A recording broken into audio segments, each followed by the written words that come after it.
अगर आप लोग किसी ऐसे एग्जाम की तैयारी कर रहे हैं जिसमें जीके जीएस से क्वेश्चंस पूछे जाते हैं, देखिए चाहे वो सिविल सर्विस का एग्जाम हो और स्टेट पीसीएस में कहता हूँ ना, तो सिविल सर्विस की तरह आपके राज्यों में पीसीएस का एग्जाम होता है। एमपी में एमपीपीएससी, बिहार में बीपीएससी, छत्तीसगढ़ में छत्तीसगढ़ पीसीएस, राजस्थान में राजस्थान पीसीएस, यूपी में यूपी पीसीएस हो गया। बहुत सारे वनडे एग्जाम भी होते रहते हैं, जैसे एसएससी, बैंक, रेलवे, शिक्षक भर्तियां हो गई, पुलिस कांस्टेबल, एसआई, दरोगा के लिए हो गया। मैं इसीलिए तो कहता हूँ कि आप लोग जिस भी एग्जाम की तैयारी कर रहे हैं उसके पुराने क्वेश्चंस पेपर और सिलेबस उठाकर जरूर देखिएगा। और ये मॉक टेस्ट हम लोगों ने जो शुरू किए हुए हैं, इनमें वो क्वेश्चन शामिल किए गए हैं जो आपके एग्जाम के लिए बहुत ही महत्वपूर्ण है, पहले भी पूछे जा चुके हैं और आगे भी पूछे जाएंगे। ये इंडिया जीके जीएस का टेस्ट है, ये पहला टेस्ट है आपके सामने। इससे पहले हम लोग जो महत्वपूर्ण किताबें हैं, उनके लेखक हैं, उनके बारे में हम लोग क्लासें ले चुके हैं, टेस्ट ले चुके हैं, ठीक है। तो अपना स्कोर भी आप लोग बताया करिएगा। चलिए, तो पहला क्वेश्चन है कि जो भारत नाम की उत्पत्ति का संबंध प्राचीन काल के किस पिटावी राजा से है। जो हमारा भारत देश है ना, इसी की बात हो रही है। हमारे पड़ोसियों की बात करें तो पाकिस्तान, अफगानिस्तान, चाइना, नेपाल, भूटान, बांग्लादेश, म्यांमार देखने को मिलेगा।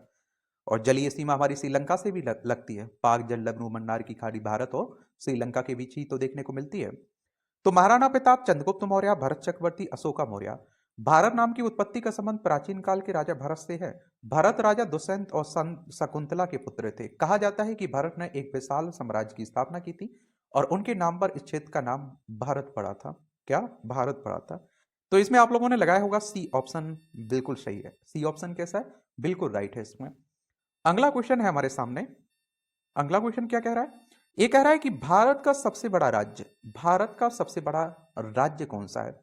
देखिए, क्षेत्रफल में सबसे बड़ा राज्य कौन सा है? राजस्थान, आप सभी जानते हैं। और जनसंख्या में सबसे बड़ा राज्य कौन सा है? कौन सा है? उत्तर प्रदेश आपको देखने को मिलेगा। तो ये आप लोग याद रखिए, इसमें क्षेत्रफल के बारे में अगर पूछे तो आपका कौन सा है? राजस्थान। और आप देखिए 3,42,239 वर्ग किलोमीटर में फैला हुआ है राजस्थान आपका, ये भी याद रखिएगा। और अगर हम लोग उत्तर प्रदेश की बात करें तो जनसंख्या कितना, सबसे ज्यादा यहाँ जनसंख्या आपको देखने को मिलेगी। चलिए, एक बार राजस्थान के बारे में कुछ और जानकारी आपको दे देते हैं। तो कई बार क्या रहता है, इस तरह की कंफ्यूजन वाले भी क्वेश्चंस आ जाते हैं। फिर आयोग पर निर्भर करता है कि आयोग किस मामले में पूछ रहा था। तो विधानसभा में 200 सीटें हैं राजस्थान में, राज्यसभा में 10 सीटें हैं, लोकसभा में 25 सीटें हैं। और इसकी अंतर्राष्ट्रीय सीमा पाकिस्तान से लगती है। राज्यों में गुजरात हो गया, मध्य प्रदेश, उत्तर प्रदेश, हरियाणा और पंजाब से लगती है। और उत्तर प्रदेश की अंतर्राष्ट्रीय सीमा नेपाल से लगती है। राज्यों में बिहार, झारखंड, छत्तीसगढ़, मध्य प्रदेश, राजस्थान, हरियाणा, हिमाचल प्रदेश, उत्तराखंड और दिल्ली से लगती है। विधानसभा में 403 सीटें हैं, विधान परिषद में 100 सीटें हैं, राज्यसभा में 31 सीटें हैं, लोकसभा में 80 सीटें आपको देखने को मिलेंगी। अगला क्वेश्चन है हमारे सामने।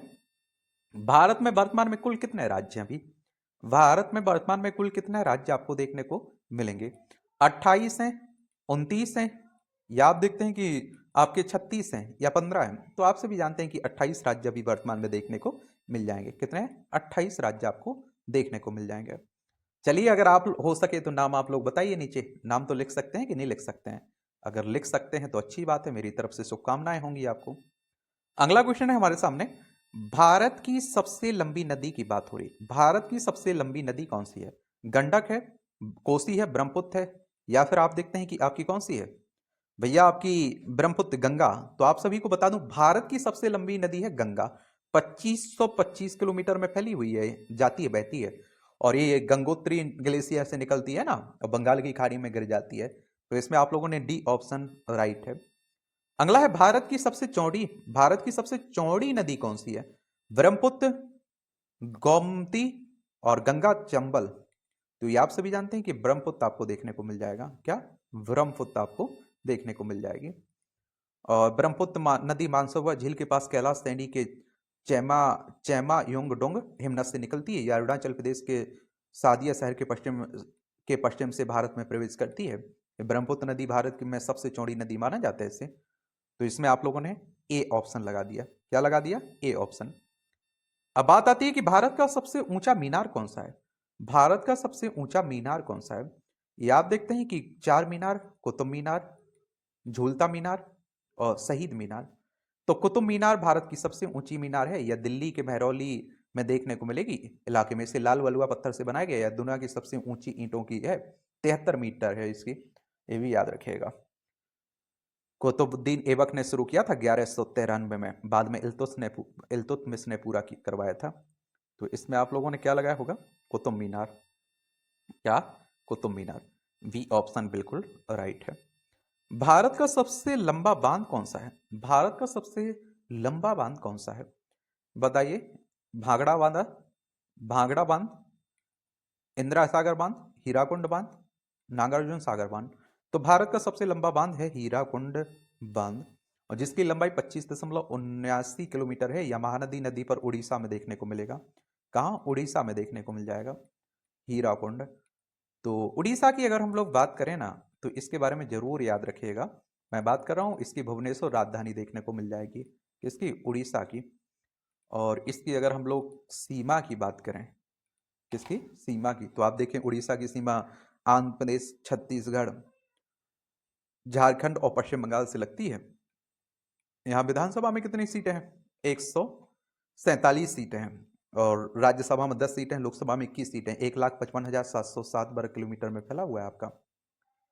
अगला क्वेश्चन है हमारे सामने, भारत का सबसे ऊंची मूर्ति कौन सी है? भारत की सबसे ऊंची मूर्ति कौन सी है? और आप देखिए हरमिंदर साहब, हम्पी, स्टैचू ऑफ यूनिटी और गोमतेश्वर। तो स्टैचू ऑफ यूनिटी दुनिया की सबसे ऊंची प्रतिमा है, जिसकी ऊंचाई 182 मीटर है, और जो स्टैचू ऑफ लिबर्टी अमेरिका की ऊंचाई के लगभग दूनी है। समझ रहे हैं आप? गुजरात के नर्मदा जिले में नर्मदा नदी के किनारे देखने को मिलेगा, और सरदार वल्लभ भाई पटेल की प्रतिमा है। तो इसमें आप लोगों ने क्या? सी ऑप्शन बिल्कुल राइट है। सी ऑप्शन क्या है? बिल्कुल राइट है। यहाँ बात गुजरात की हो रही, तो गांधीनगर इसकी राजधानी, इसकी सीमा अंतर्राष्ट्रीय सीमा पाकिस्तान से लगती, राज्यों में राजस्थान, मध्य प्रदेश, महाराष्ट्र से इसकी सीमा लगती है। किसकी? गुजरात की।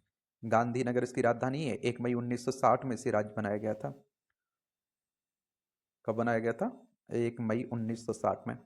विधानसभा में 182 सीटें हैं, राज्यसभा में 11 सीटें, लोकसभा में 26 सीटें हैं। 1,96,024 वर्ग किलोमीटर में फैला हुआ है आपका गुजरात। अगला क्वेश्चन है हमारे सामने, एक कह रहा है भारत में प्रथम महिला विश्वविद्यालय कहाँ स्थापित हुआ था? भारत में प्रथम महिला विश्वविद्यालय कहाँ स्थापित हुआ था? कब स्थापित हुआ था? ये आप देखते हैं, भारत में पहला महिला विश्वविद्यालय भारतीय महिला विश्वविद्यालय 1916 में धुंडो धुंडो केशव कर्वे द्वारा स्थापित यह विश्वविद्यालय मुंबई महाराष्ट्र में देखने को मिलेगा, और ये जरूर याद रखिएगा। समझ रहे हैं आप लोग? श्रीमती नाथीबाई दामोदर ठाकर से महाविद्यालय की बात हो रही है, तो इसमें 1916 लगा दिया होगा आपने। सी ऑप्शन बिल्कुल राइट है इसमें। अगला है, भारत का प्रथम महिला विद्यालय था श्री पद्मावती महिला विद्यालय, SNDT महिला विश्वविद्यालय, बनस्थली विद्यापीठ, LSR महिला विश्वविद्यालय। तो आप सभी को बता दूं, SNDT महिला विश्वविद्यालय। बी ऑप्शन बिल्कुल राइट है इसमें। बी ऑप्शन बिल्कुल राइट है। अगला क्वेश्चन हमारे सामने, ये कह रहा है कि भारत का प्रथम महिला विश्वविद्यालय कहाँ स्थापित हुआ? भारत का प्रथम महिला विश्वविद्यालय कहाँ स्थापित हुआ? ये आप देखते हैं कि दिल्ली, मुंबई, कोलकाता और बेंगलोर। तो ये आप सभी जानते हैं कि मुंबई। सी ऑप्शन बिल्कुल राइट है इसमें। सी ऑप्शन कैसा है? बिल्कुल राइट है। अगला क्वेश्चन हमारे सामने क्या कह रहा है, एशियाई खेलों में स्वर्ण पदक विजेता पदक प्राप्त करने वाली पहली भारतीय महिला कौन थी? एशियाई खेलों में स्वर्ण पदक प्राप्त करने वाली पहली महिला कौन थी? कमलजीत संधू, सुचेता कृपलानी, रजिया बेगम, बछेंद्री पाल। तो ये आप सभी जानते हैं कि कौन थी? ये थी, आप देखिए, कमलजीत संधू। कौन थी? कमलजीत संधू। ए ऑप्शन आपका बिल्कुल राइट है। ए ऑप्शन कैसा है? बिल्कुल राइट है इसमें। महिला एथलीट थी जिन्होंने 1970 के बैंकॉक एशियाई खेलों में 400 मीटर दौड़ में स्वर्ण पदक जीता था। चलिए, अगला क्वेश्चन है हमारे सामने, माउंट एवरेस्ट पर चढ़ने वाली पहली भारतीय महिला कौन थी? माउंट एवरेस्ट की बात करें तो आप देखते हैं कि किसकी बात हो रही है? नेपाल में जो देखने को मिलता है ना, हमारे 5 राज्यों की सीमा नेपाल से लगती है। उत्तराखंड हो गया, उत्तर प्रदेश हो गया, बिहार, सिक्किम, पश्चिम बंगाल, 5 राज्यों की सीमा लगती है। और आप देखिए, माउंट एवरेस्ट पर चढ़ने वाली पहली भारतीय महिला कौन थी? बछेंद्री पाल। उन्होंने 1984 में माउंट एवरेस्ट की चोटी पर चढ़ाई की थी, ये भी याद रखिएगा।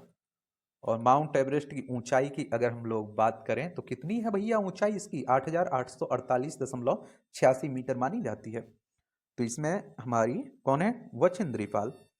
सी ऑप्शन बिल्कुल राइट है इसमें। सी ऑप्शन क्या है? बिल्कुल राइट है। भारत की प्रथम महिला आईपीएस कौन थी? भारत की प्रथम महिला IPS Sarojini Naidu, Kiran Bedi, Vimla Devi, mother Teresa. तो ये तो नाम आप लोगों को याद होगा ना। भारत की प्रथम महिला आईपीएस अधिकारी किरण बेदी थी। उन्होंने 1972 में भारतीय पुलिस सेवा में शामिल होकर यह उपलब्धि हासिल की थी। तो Kiran Bedi UPSC civil service का एग्जाम देते हैं ना, उसी के जरिए होता है। ठीक है, चलिए अगला क्वेश्चन है हमारे सामने। भारत की पहली महिला राज्यपाल कौन थी? किसी राज्य की आप देखिए, सबसे पहले भारत में कौन कौन सी महिला राज्यपाल बनी थी? तो सरोजिनी नायडू, सुष्मिता सेन, प्रतिभा पाटिल, ममता बनर्जी। तो आप सभी जानते हैं कि सरोजिनी नायडू इसमें देखने को मिलेंगी। कौन? सरोजिनी नायडू। ये भी आप लोग याद रखिएगा। और ये आप देखते हैं कि भारत की महिला राज्यपाल थी स्वतंत्रता सेनानी भी, और ये उत्तर प्रदेश की राज्यपाल बनी थी। उत्तर प्रदेश की राज्यपाल थी। कहाँ के? उत्तर प्रदेश की। 1947 में संयुक्त प्रांत अब उत्तर प्रदेश के राज्यपाल के रूप में काम किया था इन्होंने।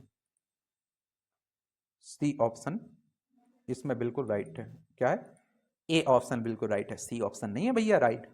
13 फरवरी 1879 को इनका जन्म हुआ था। 2 मार्च 1949 को इनकी डेथ हो गई थी। सर्वोच्च न्यायालय में प्रथम महिला न्यायाधीश कौन थी? सर्वोच्च न्यायालय की बात हो रही, सुप्रीम कोर्ट ही संवैधानिक संस्था है। संविधान के अनुच्छेद 124 के तहत सुप्रीम कोर्ट की स्थापना की बात की गई। 28 जनवरी 1950 में स्थापना हुई थी। उमा भारती, सुष्मिता सेन, एम फातिमा बीबी, एक कर्णम मल्लेश्वरी कौन है? तो ये आप सभी को बता दूं कि महिला कौन थी? एम फातिमा बेबी। एम फातिमा बेबी। तो इसमें आप देखते हैं कि इसमें सी ऑप्शन बिल्कुल राइट है। चलिए अगला क्वेश्चन है हमारे सामने। ये आप देखेंगे कि स्वतंत्र भारत के प्रथम गवर्नर जनरल कौन थे? स्वतंत्र भारत के प्रथम गवर्नर जनरल कौन थे? लॉर्ड कैनिंग, याद देखिए, Lord Mountbatten, Lord Dufferin, Lord Lytton. स्वतंत्र भारत के प्रथम गवर्नर जनरल थे लॉर्ड माउंटबेटन। 1947-48 की बात हो रही है। तो बी ऑप्शन आप देखेंगे बिल्कुल राइट है। इसमें बी ऑप्शन कैसा है? बिल्कुल ठीक है। चलिए अगले क्वेश्चन की तरफ चलते हैं हम लोग। एक है भारत का प्रथम प्रधानमंत्री कौन था? पंडित जवाहरलाल नेहरू का नाम तो सुने हैं कि नहीं सुने? पंडित जवाहरलाल नेहरू, लाल बहादुर शास्त्री, इंदिरा गांधी, मोरारजी देसाई। तो पंडित जवाहरलाल नेहरू थे। ये ऑप्शन बिल्कुल राइट है। 14 नवंबर 1900 कब 14 नवंबर 1889 में इनका जन्म हुआ था, और 27 मई 1964 में इनकी डेथ हो गई थी। ये भी आप लोग याद रखिएगा। पंडित जवाहरलाल नेहरू की बात हो रही है। इंदिरा गांधी इन्हीं की बेटी का नाम था। ठीक है, ये भी याद रखिए। भारत रत्न भी मिला था इन्हें। भारत में प्रथम महिला प्रधानमंत्री कौन बनी? भारत में प्रथम महिला प्रधानमंत्री की बात हो रही है। प्रतिभा पाटिल, एम फातिमा बीबी, इंदिरा गांधी या अन्य? तो आप सभी को मालूम है कि इंदिरा गांधी ही थी। कौन थी? इंदिरा गांधी। अभी तक एक ही मात्र महिला प्रधानमंत्री बनी ना, इंदिरा गांधी। और इनके अगर हम लोग जन्म की बात करें तो कब हुआ था इनका जन्म? 19 नवंबर 1917 में। 31 अक्टूबर 1984 में इनकी हत्या कर दी गई थी। ठीक है, राष्ट्रीय आपातकाल 1975 से 77 तक इन्हीं के समय लगा था। भारत का प्रथम राष्ट्रपति, भारत के प्रथम राष्ट्रपति की बात हो रही है। अब्दुल कलाम, या फिर आप देखते हैं कि डॉक्टर राजेंद्र प्रसाद, डॉक्टर सर्वपल्ली राधाकृष्णन, बसप्पा दनप्पा रेड्डी। बताइए। तो ये आप सभी जानते हैं कि डॉक्टर राजेंद्र प्रसाद ही होंगे इसमें। डॉक्टर राजेंद्र प्रसाद। इनका जन्म 3 दिसंबर 1884 में हुआ था। 28 फरवरी 1963 में इनकी डेथ हो गई थी। और देश के प्रेसिडेंट थे 1952 से रहे 1900 कब 1962 तक। 1950 में इन्हें एक्टिंग राष्ट्रपति बना दिया गया था। नोबेल पुरस्कार प्राप्त करने वाले प्रथम भारतीय कौन थे? नोबेल पुरस्कार अल्फ्रेड नोबेल की याद में दिया जाता है ना, उन्हीं की वसीयत के हिसाब से। तो आप देखते हैं कि नोबेल पुरस्कार प्राप्त करने वाले प्रथम भारतीय कौन थे? हरगोविंद खुराना, मदर टेरेसा, अमृत सेन, रविन्द्रनाथ टैगोर। तो आप सभी जानते हैं कि रविन्द्रनाथ टैगोर को 1913 में साहित्य के लिए दिया गया था। रविन्द्रनाथ टैगोर साहब को। रविन्द्रनाथ टैगोर साहब भारतीय मूल के एक व्यक्ति थे, जो समझ रहे हैं। और इनका जन्म आप देखेंगे तो कब हुआ था? 7 मई 1861 में। 1941 में 7 अगस्त 1941 में इनकी डेथ हो गई थी। भारतीय राष्ट्रीय कांग्रेस के प्रथम अध्यक्ष कौन थे? भारतीय राष्ट्रीय कांग्रेस के प्रथम अध्यक्ष की बात हो रही है। व्योमेश चंद्र बनर्जी, और ये आप देखिए फिरोज शाह मेहता, बाल गंगाधर तिलक, लाला लाजपत राय। कांग्रेस की स्थापना, भारतीय राष्ट्रीय कांग्रेस की स्थापना 28 दिसंबर 1885 में हुई थी। ए ओ ह्यूम इसके संस्थापक थे। डब्ल्यू सी बनर्जी, व्योमेश चंद्र बनर्जी इसके पहले राष्ट्रीय अध्यक्ष थे। ए ऑप्शन इसमें बिल्कुल राइट है।